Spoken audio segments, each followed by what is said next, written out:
বাংলাদেশের তরুণ ফুটবলার ফারহানকে ঘিরে এখন বাড়ছে আলোচনা। সাম্প্রতিক সময়ে তার দুর্দান্ত পারফরম্যান্সে মুগ্ধ ফুটবল প্রেমীরা।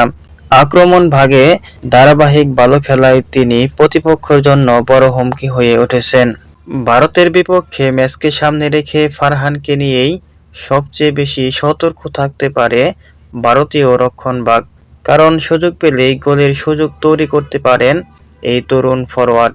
তার গতিময় খেলায় বাংলাদেশের আক্রমণে নতুন মাত্রা যোগ করেছে। বাংলাদেশ দলও চায় ফারহান যেন নিজের সেরা খেলাটা মাঠে দেখাতে পারে। অন্যদিকে ভারত চাইবে তাকে যতটা সম্ভব নিয়ন্ত্রণে রাখতে, যাতে বাংলাদেশের আক্রমণ ভাগকে থামানো যায়। এখন দেখার বিষয়, মাঠের লড়াইয়ে ফারহান নিজের পারফরম্যান্স দিয়ে কতটা পার্থক্য করে দিতে পারেন। দুই দলের এই গুরুত্বপূর্ণ ম্যাচে তার দিকেই থাকবে অনেকের নজর।